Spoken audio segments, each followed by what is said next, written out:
오늘은 참된 목자가 있는 인생은 행복합니다.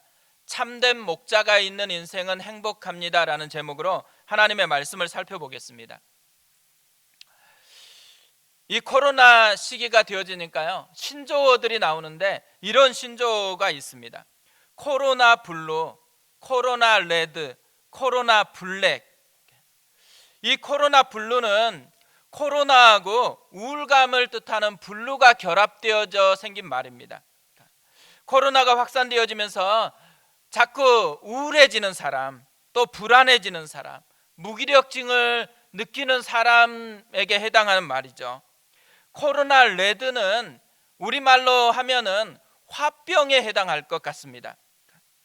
코로나의 이 불안정한 상황이 장기화되어지니까요, 우울감이 분노가 되어지고 또 불안감이 공포로 악화되어 있는 상태로 가는 사람들, 이 사람들을 의미하고요. 코로나 블랙은 훨씬 더 심각해집니다. 화병을 넘어서서 절망감을 느끼는 거예요. 또 암담함을 느끼는 상태, 이런 사람을 묘사하더라고요. 최근에 설문조사를 보니까 우리나라 국민의 40.7%가 이미 코로나 블루를 경험했다고 그렇게 이야기를 했습니다. 또 서울대 보건대학원에서 8월 초하고 8월 말에 똑같은 질문을 가지고 설문조사를 했는데요, 코로나로 인해서 일어나고 있는 감정 상태를 묻는 질문을 했습니다. 8월 초에는 불안이 62.7%로 1위였습니다. 말에 조사해 보니까 순위가 여전히 이 불안이 1위예요. 근데 47.5%로 줄었습니다. 분노가 2위였는데 11.5%였다가 말에는 25.3%로 2.2배 정도 급증했다고 합니다. 또 공포는 5.4%였는데 15.2%로 2.8배 정도 높아졌다라는 것입니다. 뭘 의미하겠어요? 코로나 블루 상황을 넘어서 가지고 코로나 레드를 지금 경험하고 있다라는 것을 이야기해 주고 있는 것이죠. 왜 이런 코로나 현상이 우리에게 이렇게 점점 더 심각하게 영향을 미치고 있을까요? 우리가 이 상황이라는 것에 너무 이끌리고 있기 때문이라는 생각이 듭니다. 우리는 보통 상황에 행복이 달려있다고 생각하는 것 같습니다. 근데 상황이 좋지 않는 거예요. 이 좋지 않는 상황이 점점 더 길어지는 것입니다. 상태가 더 나빠지니까 우리가 그 상황에 따라서 점점 더 요동치기 시작하고 있는 모습, 이게 코로나 현상이 우리에게 보여주고 있다는 것이죠. 우리는 이 상황 이상의 것들을 보지 못한다라는 것입니다. 예수님은 우리에게 이 상황과 관련해서요, 굉장히 다른 관점을 이야기를 해줍니다. 예수님이 지나가던 곳에는 항상 사람들이 몰려왔습니다. 예수님께 찾아 몰려 나왔던 사람들은 어떤 종류의 사람이었을까요? 마태복음 4장 24절에서는 이렇게 묘사를 합니다. 그의 소문이 온 수리아에 퍼진지라 사람들이 모든 앓는 자, 곧 각종 병에 걸려서 고통당하는 자, 귀신 들린 자, 간질하는 자, 중풍병자들을 데려오니 그들을 고치시더라. 뭘 우리에게 보여주고 있는 거예요? 하나같이 어려운 상황에 처해 있는 사람들이었다라는 거죠. 어떻게 보면요, 코로나에 있는 우리보다도 훨씬 심각한 상황에 처해 있는 사람들, 그 사람들이 오늘 예수님께 찾아왔던 사람들이었습니다. 근데 이렇게 힘든 사람들을 보시면서 예수님은요, 이 상황 때문에 불쌍하다라고 얘기를 하지 않는 것입니다. 몸이 병들었기 때문에 그 병 때문에 정말 불쌍하다, 이렇게 느끼실 수 있겠는데 그것 때문에 불쌍하고 정말 힘들겠다라고 표현하지를 않습니다. 부도가 나서 경제적으로 완전히 파탄이 난 것, 이것 때문에 예수님은 너무 힘들겠다, 이렇게 불쌍하다고 표현하지를 않아요. 지난주에도 성적이 잘못 나와가지고 어린아이가 자살을 했다라는 이야기를 들었습니다. 성적이 떨어졌다고 이제 너 끝이다, 망했다, 너 정말 불쌍하다, 예수님 그렇게 표현하지 않는다라는 거죠. 대신에 예수님은 이런 상황 속에서 전혀 다른 관점을 우리에게 보여줍니다. 마태복음 9장 36절입니다. 무리를 보시고 불쌍히 여기시니 이는 그들이 목자 없는 양과 같이 고생하며 기진함이라. 상황 때문이 아니고 목자가 없기 때문이라는 거예요. 목자가 없으니까 고생하고, 목자가 없으니까 지쳐서 쓰러지고, 목자가 없으니까 너무너무 불쌍하다고 그렇게 표현하고 있는 것이죠. 이걸 바꾸면 무슨 의미예요? 목자가 있으면, 목자만 있으면 충분하다라는 의미가 되어지는 것이죠.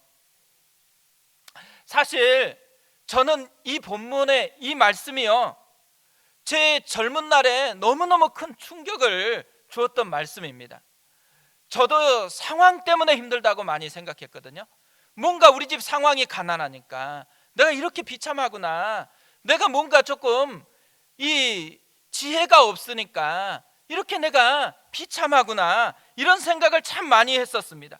그런데 예수님께서 그런 상황 때문이 아니고 목자가 없기 때문에 네가 진짜 힘든 거라고, 힘든 것의 본질이 무엇인지를 다시 얘기해 주는 것 때문에 너무너무 충격이 됐습니다. 이 말씀 때문에요, 제가 상황을 보는 눈이 바뀌었어요. 이 말씀 때문에요, 제가 제 인생을 바라보는 시각이 바뀌어졌습니다. 우리도 대부분요, 상황 때문에 힘들다라고 그렇게 생각을 합니다. 그래서 우리의 대부분의 기도가 뭐예요? 상황을 바꿔달라는 거예요.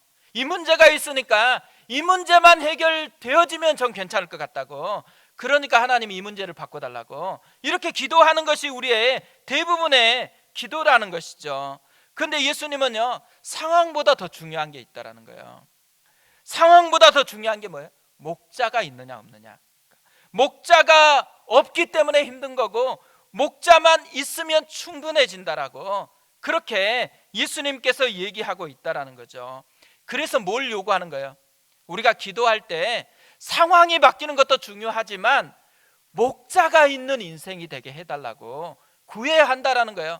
하나님이 내 목자가 되게 해달라고 간절하게 기도해야 된다라는 것을 우리에게 알려주고 있다라는 거죠. 오늘부터 시편 23편을 살펴보려고 합니다. 이 시편 23편은요, 사람들이 구약 성경 중에서 가장 좋아하는 말씀이라고 이야기를 합니다. 이 시편 23편은 다윗의 시입니다. 다윗이 자신의 인생을 돌아보면서 자기의 인생을 그려놓은 그런 노래입니다. 다윗이 이 시편 23편을 언제 지었을까요? 어느 지점에서 다윗은 이 시편 23편을 노래하고 있을까요? 대부분 학자들은요, 이 시편 23편은 노년에 지었을 거라고 그렇게 여깁니다. 특별히 델리치라는 유명한 구약학자가 있는데요, 이분은 아들 압살롬을 피해서 도망하는 중에 이 시편 23편을 지었을 거라고 그렇게 추측을 합니다. 그래서 사망의 음침한 골짜기, 원수들, 이런 표현들이 나오고 있다라는 것이죠. 다윗은요, 인생을 쭉 돌아볼 때 우리가 다윗 이렇게 생각하면 왕의 모습만 생각하지, 다윗의 인생은 왕이라고 생각해서 꽃길 같죠. 사실은 다윗의 인생을 보면 꽃길이 아니었습니다. 대부분은 자갈길이고 가시밭길과 같았습니다.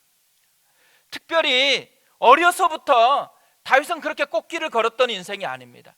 아버지가 아들인 다윗을 그렇게 인정하지 않았습니다. 뭘 보면 알 수 있을까요?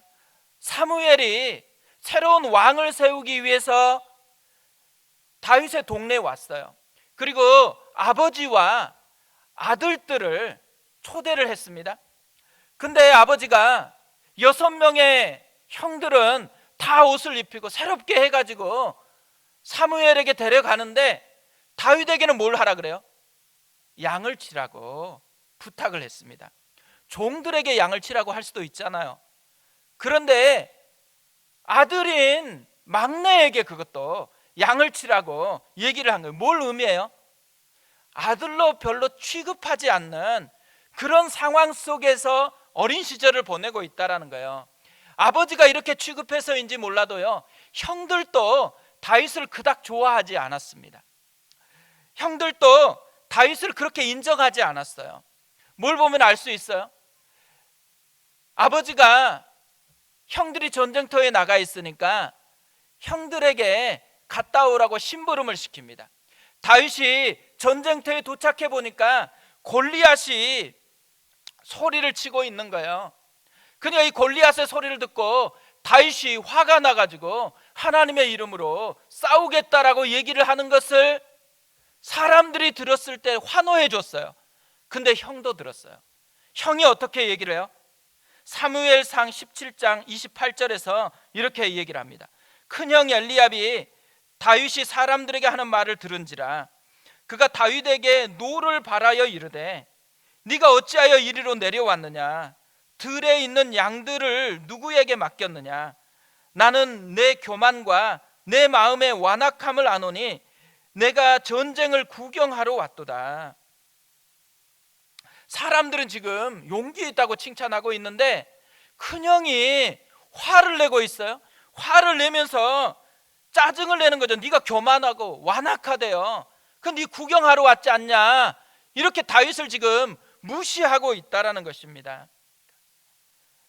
우리가요, 어린 시절에 대부분 가정에서 잘 건강하게 사랑을 받지 못하면 그게 뭐가 돼요? 상처가 돼가지고 우리 인생을 무너뜨린다 그래요. 근데 다윗 보세요. 진짜 상처투성일 수밖에 없는 그런 어린 시절을 보냈어요. 그러다가 골리앗 때려잡고 잠깐 상승했어요. 그리고 왕이었던 사울의 사위가 됐습니다. 근데 사위가 되고 난 후에 다윗의 인생이 어때요? 왕인 장인이 죽이려고 해가지고 할 수 없이 도망치는 도망자의 인생을 살아가야 됐습니다. 이렇게 살다가요, 노년, 그의 노년에 아들이었던 진짜 사랑했던 아들 압살롬이 아버지를 배신해가지고 도망자의 삶, 이런 비참한 인생길을 걸어갔던 사람이 다윗이었다라는 거죠. 이런 다윗의 인생을 녹여가지고 시편 23편을 기록을 했거든요. 어떻게 보면 이 시편 23편은 꽃길에서 부르는 노래가 아니고 가시밭에서 부르는 그런 노래였다라는 것이죠. 뿐만 아니라요, 다윗은 그냥 이 시편 23편을 쓸 때요, 책상에서 쓴 그런 시가 아닙니다. 진짜 철저하게 삶에서 경험한 하나님을 노래하는 시거든요. 그런데 다윗이 그 처절한 삶의 현장을 거쳐왔는데 다윗이 인생 가운데 발견한 그 하나님은 어떤 하나님이에요? 다윗은 자신의 인생을 이렇게 노래해요. 1절을 보세요. 여호와는 나의 목자시니 내게 부족함이 없으리로다.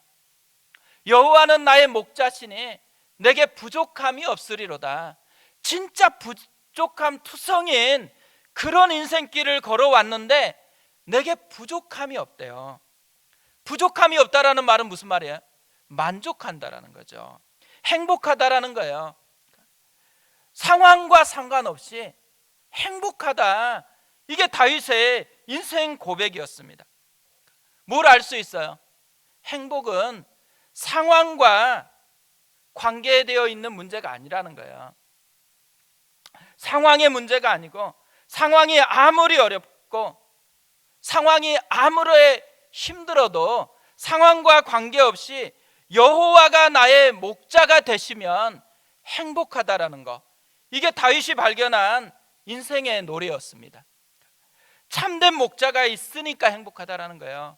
삶의 형편이 좋아서가 아니고, 삶의 형편이 어려워서가 힘든 게 아니고, 여호와가 나의 참된 목자가 되니까 행복하다라고 그렇게 고백하고 있다라는 것이죠. 내일부터요, 이 시편 23편을 한 절 한 절 살펴보려고 하거든요. 우리가 이 시편 23편을 통해서 다윗과 같이 되어졌으면 좋겠다라는 마음 때문에 그렇습니다. 우리도 사실 꽃길을 걷는 건 아니잖아요. 지금 코로나 때문에 얼마나 힘들어요. 가시밭길 같고 돌짝밭길 같은 그런 길이잖아요. 이런 상황 속에서 이 상황 때문에 코로나 블루가 되고 레드가 되고 블랙이 되는 인생이 아니고, 다윗처럼 여호와는 나의 목자시니 내게 부족함이 없으리로다. 상황과는 상관없이 나는 행복할 수 있고 행복을 누릴 수 있는 능력이 있고 자격이 있다라는 것을 발견했으면 좋겠어요. 그래서 이 시편 23편이 우리의 노래가 되어졌으면 좋겠습니다. 오늘은 말씀을 통해서요, 다윗이 이렇게 상황을 뛰어넘어서 행복을 노래할 수 있는 힘, 그것을 좀 살펴보려고 합니다. 첫 번째, 상황을 넘어서 행복을 노래할 수 있었던 힘이 뭐냐면 하나님을 아는 지식이 있었기 때문이라는 것입니다. 조나단 에드워드는 이런 말을 했습니다. 인간은 하나님을 아는 만큼 그분을 신뢰할 수 있다. 인간은 하나님을 아는 만큼 그분을 신뢰할 수 있다. 우리가 보통 상황이 절박하면 뭐래요? 보통 그때 기도해요. 저도 상황이 절박해가지고 기도했던 그런 때가 참 많습니다. 근데 제가 상황이 절박해가지고 기도했을 때요, 제 안에서 발견했던 게 하나 있어요. 상황이 절박한 것만으로 기도가 갑자기 능력으로 바뀌는 게 아니더라고요. 상황이 절박해가지고 그 절박함을 가지고 기도했는데 점점 더 염려가 더 많아지는 거예요. 더 자세하게 묵상이 되니까 그게 점점 더 불안을 만들어내는 것이 생겨지더라고요. 희한하잖아요. 기도하는데 평안이 아니고 기도하는데 더 불안해져 버리는 그런 현상이 생기는 것입니다. 그러니까 절박함이 곧바로 평안을 만들어내는 것은 아니다라는 것을 깨달았어요. 절박함 이상의 뭔가가 필요한 거예요. 그 뭔가가 뭐겠어요? 하나님을 아는 지식이 필요한 거예요. 절박함이 하나님의 아는 지식을 덧입었을 때 불안함이 평강이 되어질 수 있다는 것을 제가 기도하다가 배웠다라는 것이죠. 다윗도 마찬가지였습니다. 시편 23편은 다윗이 자신의 인생을 돌아보면서 쓴 시라 그랬잖아요. 다윗이 자신의 인생을 용광로에 다 집어넣어 가지고 녹였어요. 녹여가지고 나온 첫 번째 단어 여호와는입니다. 첫 번째 문장 여호와는 나의 목자시니, 완성된 문장 여호와는 나의 목자시니 내게 부족함이 없으리로다. 다윗은 자신의 인생을 다 녹여보니까 뭐가 남았어요? 하나님이 남았어요. 자신의 목자이신 하나님이 남았어요. 그것 때문에 자기는 상황과 상관없이 행복을 누릴 수 있는 사람이 됐다라는 이 고백을 하고 있는 것이죠. 그런데요, 다윗이 이렇게 하나님의 이름을 이야기하면서 첫 번째로 쓴 단어가 여호와입니다. 성경에는 하나님의 이름들이 굉장히 많이 나오잖아요. 그런데 그 수많은 이름들 중에서 왜 하필이면 다윗은 고르고 골라서 여호와라는 이름을 쓰고 있을까요? 이 여호와라는 이름이 가진 의미가 뭐죠? 이 여호와라는 이름의 의미는요, 성경에서 사용하는 용례를 보면 우리가 크게 두 가지 의미가 있다는 것을 발견할 수가 있습니다. 첫 번째로는요, 원래 이 이름이 가지고 있는 의미 자체예요. 여호와라는 이 이름은 출애굽기 3장에 처음으로 등장합니다. 떨기나무 불꽃 가운데서 하나님께서 나타나셔가지고 이 무너졌던 모세를 위로하고 격려하면서 사명을 다시 주시는 거예요. 애굽으로 돌아가서 내 백성을 좀 구원해내라고 그렇게 이야기합니다. 모세가 빼고 빼다가 설득을 당해요. 그러면서 하나님 이름이 뭔지를 물어요.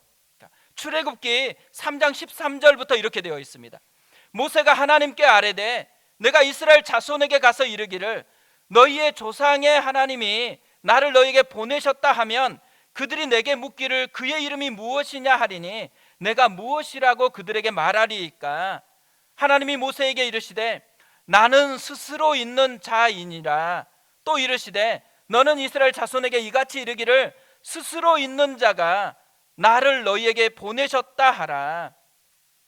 하나님이 직접 자기가 소개한 이름, 나는 스스로 있는 자다. 이 스스로 있는 자가 히브리어로 여호와라는 그런 이름이 되었습니다. 스스로 있는 자, 뭘 의미할까요? 맥스 루케이드 목사님이요, 이것을 굉장히 압축해서 이렇게 요약을 했습니다. 하나님 여호와는 변함없는 분이시며 자존하는 분이시며 제한받지 않는 분이다. 다윗이 어떤 하나님을 지금 만났다라는 거예요. 다윗은 정말 어려운 상황 속에서 자꾸 변수가 많은 인생을 살았잖아요. 그런데 이 변수가 많은 인생 가운데 다윗은 변함없는 하나님을 만났어요. 또 여전히 어느 곳에나 함께 하실 수 있는 자존하신 하나님을 만났어요. 그리고 모든 곳에 제한 없이 자신과 함께 하시는, 제한받지 않는 그분을 하나님으로 만났다라는 것이죠. 또 하나 여호와라는 이 이름은요, 성경에서 쓰이는 용례가 있습니다. 성경에 보면 크게 하나님의 이름이 두 줄기로, 이렇게 두 갈래로 나와요. 엘이라는 갈래가 있어요. 엘로힘. 주로 엘로힘이라는 이 하나님의 이름이 참 많이 나옵니다. 또 하나가 여호와예요. 엘로힘은 주로 어느 때 많이 쓸까요? 엘로힘은 엘은 능력에 해당하는 거예요. 강한, 이런 의미거든요. 그래서 엘로힘 하나님은 대부분 능력이 필요할 때, 이럴 때 많이 등장을 해요. 그런데 여호와라는 이 이름은요, 언약적 관계에서 쓰이는 이름입니다. 주로 자기 백성을 향한 하나님의 마음을 표현할 때 여호와라는 이름이 등장을 하게 되어집니다. 다윗은요, 능력이 있지만 멀리 있는 하나님이 아니에요. 능력이 있지만 자기와 상관없는 하나님이 아니에요. 능력이 있는 그 하나님이 자기와 가까이 있어요.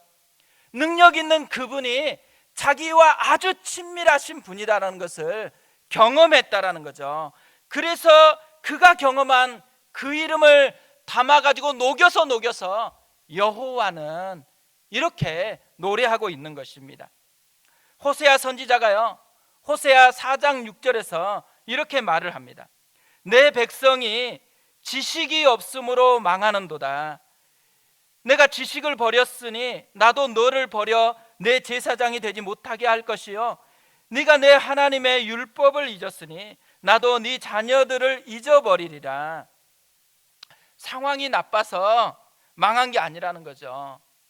하나님을 아는 지식이 없기 때문에 망했다라고 그렇게 얘기를 하는 거예요. 뭘 의미해요? 하나님을 아는 데 집중해야 된다라는 거예요. 하나님을 아는 데 네 마음을 담아야 된다라는 거죠. 우리가 신약 성경에서 바울의 서신이 참 많거든요. 바울의 편지들을 보면요, 대부분 그 교회를 향한 기도문이 담겨 있는 경우가 많습니다. 에베소 1장에도 에베소 교회를 위한 바울의 기도가 나와요. 이렇게 되어 있습니다.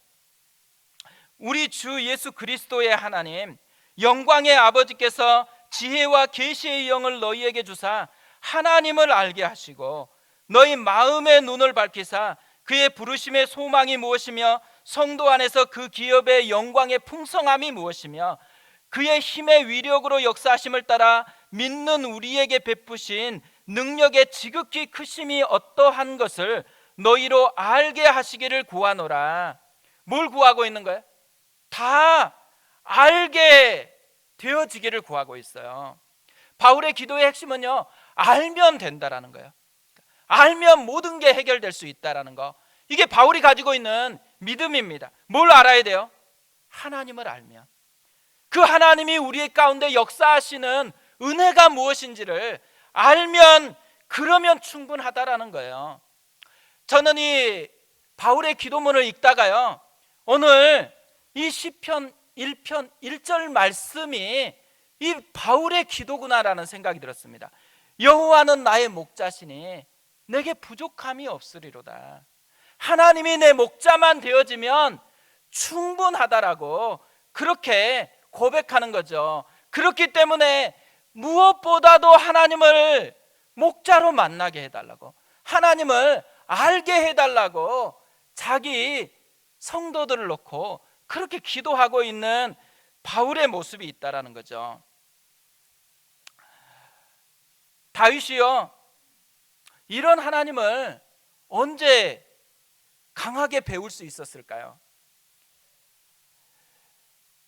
제가 다윗의 인생을 보다가요, 발견한 것 중에 하나, 다윗은 진짜 가슴 아픈 상황 속에서 절망하거나 상처로 자기 인생에 쌓은 게 아니고 하나님을 배우는 것으로 나아갔다라는 것을 발견을 했습니다. 어린 나이 때 아버지와 형들이 다윗을 양을 치게 만들었어요. 자기를 인정하지도 않고 그냥 양치는 일꾼으로 부려먹었잖아요. 상처받았을 수도 있죠. 왜 나만 이런 일을 시키냐고 짜증낼 수 있고 원망할 수도 있는데, 다윗은요, 이 시기를 하나님을 만나는 시기로, 하나님을 배우는 시기로 활용을 합니다. 어떻게 알 수 있을까요? 다윗이 사울 왕 앞에서 한 말을 보면 이것을 알 수가 있어요. 골리앗 앞에 네가 너무 어려서 싸울 수 없다라고 사울이 얘기했을 때 다윗이 이렇게 고백을 합니다. 사무엘상 17장 34절부터 보면 이렇게 되어 있습니다. 다윗이 사울에게 말하되 주의 종이 아버지의 양을 지킬 때 사자나 곰이 와서 양떼에서 새끼를 물어가면 내가 따라가서 그것을 치고 그 입에서 새끼를 건져내었고, 그것이 일어나 나를 해하고자 하면 내가 그 수염을 잡고 그것을 쳐 죽였나이다. 주의 종이 사자와 곰도 쳤은즉 살아계시는 하나님의 군대를 모욕한 이 할례 받지 않는 블레셋 사람이리까 그가 그 짐승의 하나와 같이 되리이다. 뭘 얘기하고 있는 거예요? 양을 치면서 사자와 곰이 나왔을 때 싸웠다라는 거예요. 근데 싸웠을 때 자기 힘으로 싸운 게 아니라는 거예요. 자기 힘으로 싸우는 게 아니고 자기와 함께 하시는 하나님의 능력으로 싸웠다라는 거죠. 다윗은 양을 치고 있었지만 다윗의 인생은 하나님이 치고 있었다라는 거, 이것을 다윗이 양을 지키면서 배웠다라는 것이죠. 그뿐 아니에요. 시편 34편을 보면요, 다윗이 하나님을 어떻게 배웠는지를 알게 되어집니다. 이 시편 34편은요, 표제가 이렇게 되어 있어요.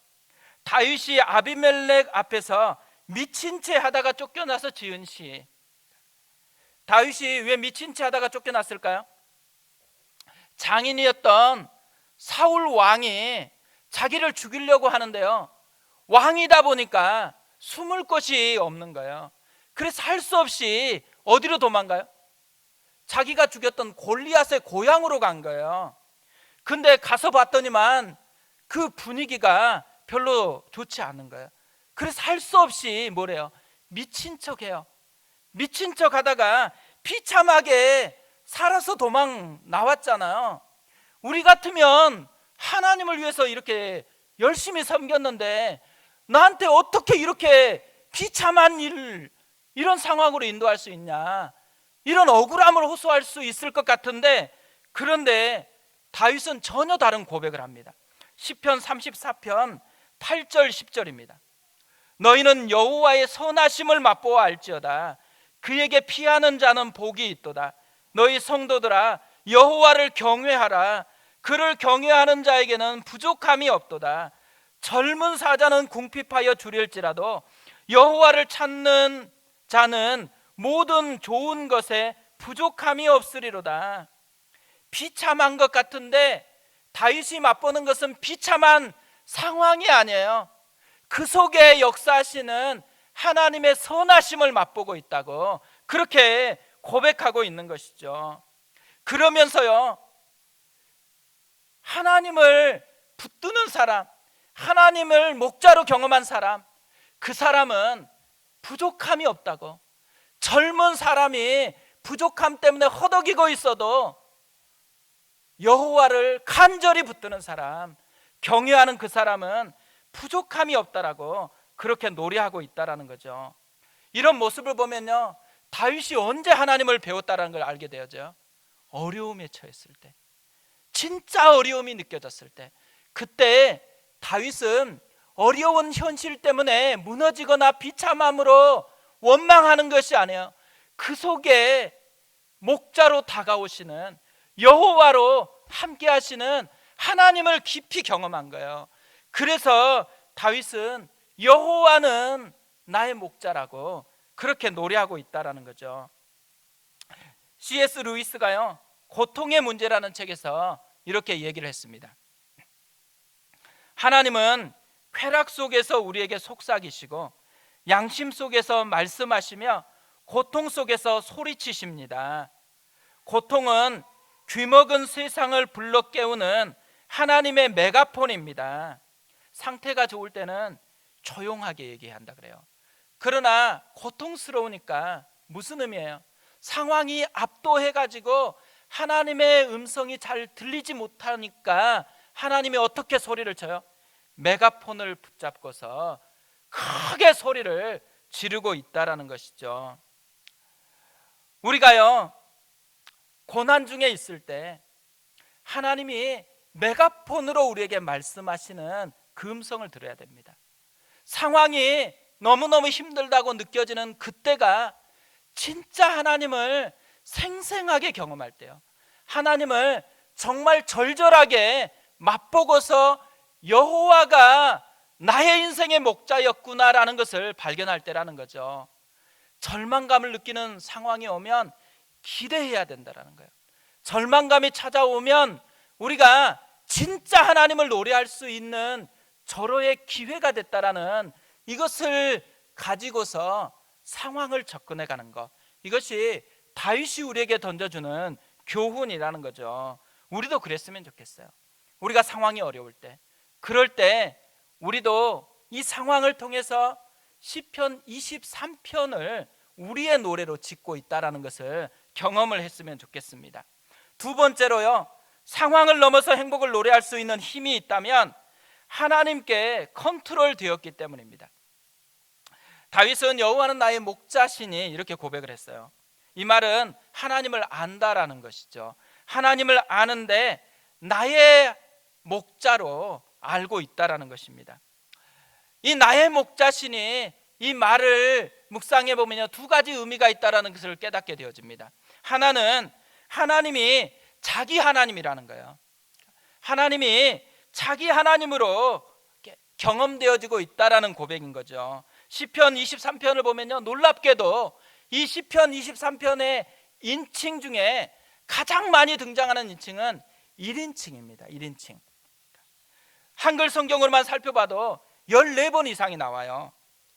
여호와는 나의 목자시니, 내, 나의, 이런 표현들로 가득 차 있습니다. 뭘 의미하는 거겠어요? 다윗은 하나님이 자신의 개인적인 하나님이었다라는 거예요. 다윗은 하나님이 옆집 아저씨가 아니었어요. 아버지의 하나님이나 성경에 기록되어 있는 하나님이 아니었어요. 지금 자기 인생 가운데 찾아와서 자기와 함께 살아가고 있는 자기 하나님이었다라는 것을 고백하고 있다라는 거죠. 우리 교회가 개척했을 때요, 가장 간절하게 품었던 꿈 하나가 하나님이 나의 하나님으로 경험되어지는 그런 교회가 되어지는 것이었습니다. 우리가 가정에서 하나님이 나의 하나님이라고 경험되어지는 것, 일터에서 어려움 가운데 있을 때, 또 좋은 일이 있을 때, 모든 상황 가운데 하나님이 나의 진짜 목자이신 것을 맛보고 내 인생의 언어로 하나님을 고백할 수 있는 사람이 되게 하는 것, 이것이 우리 교회가 존재하는 이유라고 생각을 해요.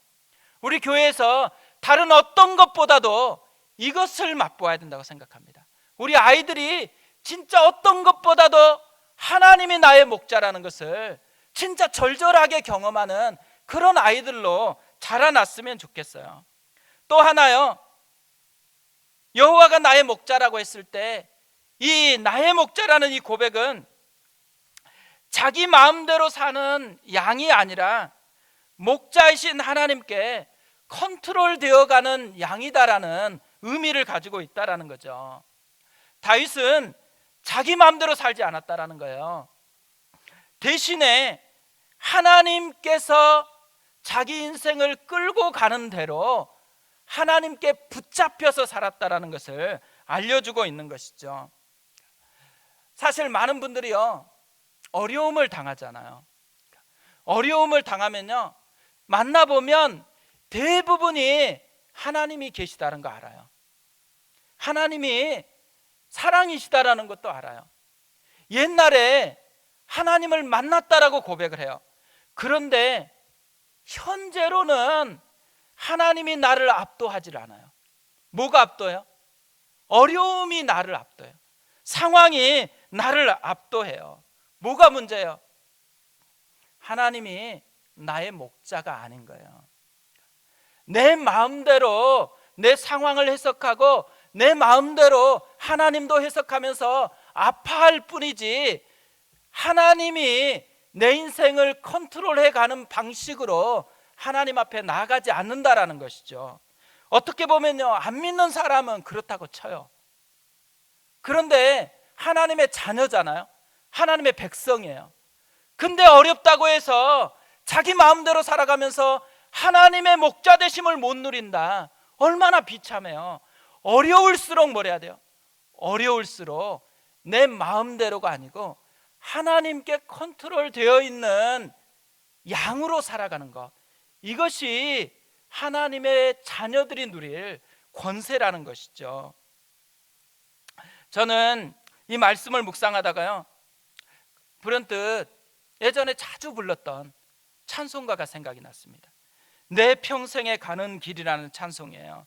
내 평생에 가는 길 순탄하여 늘 잔잔한 강 같은지 큰 풍파로 무섭고 어렵던지 나의 영혼은 늘 편하다. 내 영혼 평안해. 내 영혼 평안해. 이 찬양은요, 호레이쇼 스페포드라는 분이 지은 찬양입니다. 이분은 굉장히 돈이 많은 변호사였습니다. 또 신앙도 좋았어요. 그래서 무디 전도단의 재정적인 든든한 후원자였습니다. 그런데 어려움이 찾아온 거예요. 어린 아들이 죽었어요. 그리고 얼마 지나지 않아서, 1년 지나지 않아서 시카고에 대화재가 발생을 했습니다. 많은 시카고에 투자를 했는데 모든 투자가 잿더미로 변해버렸습니다. 너무 스트레스가 쌓이고 이렇게 지속적으로 반복되는 것 때문에 너무 고통스러우니까요, 의사가 좀 가족들과 함께 여행을 좀 떠나라고 그렇게 권면을 해줬습니다. 그래서 이 권면을 따라서 가족들과 유럽 여행을 가기로 계획을 해요. 유럽 여행을 떠나던 날 갑자기 일이 생긴 거예요. 그래서 할 수 없이 아내와 아이들을 배에 태워서 보냈습니다. 근데 이 배가요, 대서양에서 영국 배하고 부딪혀가지고 침몰을 한 거예요. 이 사고 때문에 아내는 극적으로 구조가 됐는데 11살, 9살, 5살, 2살 난 4딸이 물에 잠겨 버렸습니다. 이 소식을요, 뉴스를 통해서 접했어요. 그런데 아내로부터 전보 한 장이 왔습니다. 내용이 딱 한 줄이에요. 혼자 살아남았음. saved alone. 이 딱 한 문장이 왔어요. 그러니까 한순간에요, 그렇게 사랑했던 아이들 다 잃어버렸어요. 이 진짜 무너져 내리는 감정을 추스리고 아내를 만나기 위해서 영국을 향해 떠났습니다. 이 영국을 향하는 배를 타고 가는데 선장이 그 비극의 사고 지점이라고 알려준 거예요. 그날 너무너무 복받쳐가지고 울면서 밤새 하나님을 원망하면서 기도한 거예요. 그러다가 동터오는 햇살이 창문을 통해서 자기에게 쏟아졌습니다. 그러면서 말씀이 하나 떠올랐어요. 열왕기하 4장 26절 말씀입니다. 너는 달려가서 그를 맞아 이르기를 너는 평안하냐, 내 남편이 평안하냐, 아이가 평안하냐 하라 하였더니 여인이 대답하되 평안하다. 이 스포페드가요, 이 평안하다라는 이 말이 가슴에 깊이 다가온 거예요. 그러면서 써내려갔던 시, 그게 찬송가 413장 내 평생에 가는 길이었습니다. 그래서 이 찬양이 많은 우리 같은 사람들에게 위로가 되고 힘이 되었던 것이죠. 근데 세상의 눈으로 이분을 보세요. 완전 미친 거예요. 어떻게 자기 아들 자기 자녀 다 죽었고 그렇게 비참해졌는데 이때에 평안하다라고 노래할 수 있겠어요? 왜 그런데도 불구하고 평안을 노래할 수 있어요? 그는 상황을 뛰어넘는 자기 인생을 이끌어 가시는 진짜 목자이신 예수님을 만났기 때문이라는 거예요. 자기 인생이 그런 비참한 상황에 끌려가도록 마음대로 살아가는 것을 벗어나서 자신이 목자이신 하나님께 컨트롤되는 양으로 주께 드려졌다라는 것이죠. 저는 어젯밤에요, 찬양을 들으면서 계속 걸으면서 기도를 했거든요. 걸으면서 기도하다가 우리 교회에 굉장히 힘든 분들이 많습니다. 한 분 한 분 생각이 나는 거예요. 가게가 열려 있지만 한 명도 손님이 안 오는 거 얼마나 힘들겠어요. 또 이런 코로나 시기에 개업을 했어요. 개업했다고 갑자기 잘 되겠어요? 어렵겠죠. 또 암에 걸리신 분도 많고 또 암을 치료하기 위한 투병 과정에 있는 가족들도 있고 또 지금이 수능 이제 막바지거든요. 또 임용고시를 앞두고 준비하고 있는 그런 청년들이 있어요. 그것뿐 아니에요.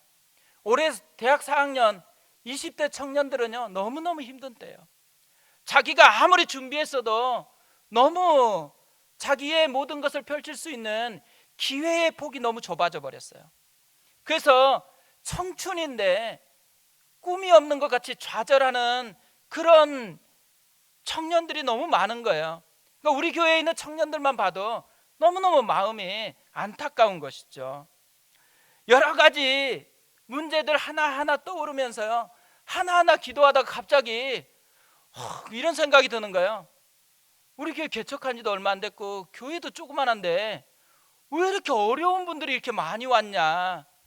근데 분당구리교회 있을 때 800명 넘는 그런 성도 있었는데 이렇게 그 800명 성도 다 합쳐놓은 것과 같은 그런 정도의 어려움들이 다 있더라고요.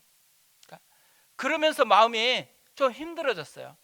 근데 제가 마음이 힘든 그 순간에요, 오늘 본문 말씀을 묵상하면서 또 준비해서 그런지 모르는데 하나님이 저의 마음에 이런 마음을 주는 거예요. 네가 목사라고 목자라고 착각하지 말아라. 너는 나한테 양일 뿐이다. 이 마음을 준 거예요. 그리고 생각해 보니까요, 내가 그것 때문에 힘들어할 이유가 없더라고요. 물론 공감을 하니까 힘들죠. 그럼에도 불구하고요, 제가 해결자가 아니에요. 해결자이신 목자이신 주님께 연결하고 맡겨드리는 게 내 사명인데 자꾸 제가 착각할 때가 있어요. 제가 이걸 해결해야 된다라는 이런 생각을 가질 때가 많이 있다라는 거예요. 그러다 보니까 쓸데없이 마음고생할 때가 되게 많습니다. 우리도 비슷할 경우가 있을 수 있어요. 힘들다고 우리가 목자 아닙니다. 우리는 양이에요. 우리에게는 여호와는 나의 목자시니가 남아 있다라는 것이죠. 그 목자이신 하나님께 컨트롤되면 되는 거예요. 제가 이런 생각으로 정리가 돼가지고 참 기쁜데요, 마침 그때 제가 듣고 있던 찬양이 제 마음에 울림이 되는 거예요. 가사가 이래요. 내 마음이 힘에 겨워 지칠지라도 주님 나를 지켜주시네. 세상의 험한 풍파 몰아칠 때도 주님 나를 지켜주시네. 주님은 나의 산성, 주님은 나의 요새, 주님은 나의 소망, 나의 힘이 되신 여호와. 저는 이 가사가 이렇게 들렸습니다. 여호와는 나의 목자시니 내게 부족함이 없으리로다. 우리가 한 주간요, 이 시편 23편을 계속해서 묵상하면서 여호와는 나의 목자시니 내게 부족함이 없으리로다, 이 깊은 은혜 가운데 거하는 한 주간 되었으면 좋겠습니다. 우리 그 마음을 가지고 방금 읽어드렸던 찬양입니다. 아무것도 두려워 말라, 주 나의 하나님이 지켜주시네. 놀라지 말라, 겁내지 마라, 주님 나를 지켜주시네. 우리 찬양으로 하나님 앞에 찬양하고 기도하도록 하겠습니다.